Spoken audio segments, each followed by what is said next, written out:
Баршаңызға қайырлы күн, құрметті көрермендер. Сіздерге баклажаннан жасалған өте дәмді, тойымды, нағыз қыстық салаттың рецебімен бөлісемін. Десятка деп аталады. Сіз де менімен жасап көріңіз.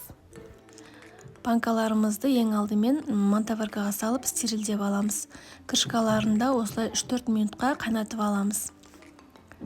Аты айтып тұрғандай, барлық көкөністерден 10 дана қосамыз. Қажетті заттар тізімін описанияда қалдырамын. Осылай жуып тазалап, видеода көріп тұрғандарыңыздай барлығын ірілетіп, төрт-пішті қылып тураймын. Қазақ тілді каналдың дамуына аз да болса үлестеріңізді қосып, осы видеоға лайк басып, пікірлеріңізді жаза кетіңіздер. Және келесі шығатын видеоны жіберіп алмас үшін подписаться батырмасын басып, каналға тіркеліп, жанындағы қоңыраушаны басып қойыңыздар. Барлығын осылай турап шығамын. Одан кейін баклажанды турап жарты сағат, 1 сағатқа тұзды суға салып қойсаңыздар болады. Ащы дәмі шығып кетпес үшін.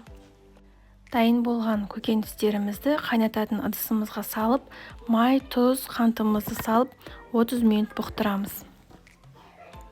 30 минут өткеннен кейін араластырып, чеснок, уксус құйып, 10 минут орташа отта қайнатып, банкаларымызға құя береміз.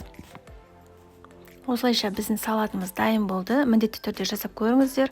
Ұнайды деген сенімдемін. Баршаңызға ас болсын. Осылай жауып болғаннан кейін жылы жерге орап, бір түнге, бір тәулікке қалдырсаңыздар болады. Менде осындай 1 литрден 4 банка шықты. Баршаңызға ас болсын. Менімен болғандарыңызға рахмет.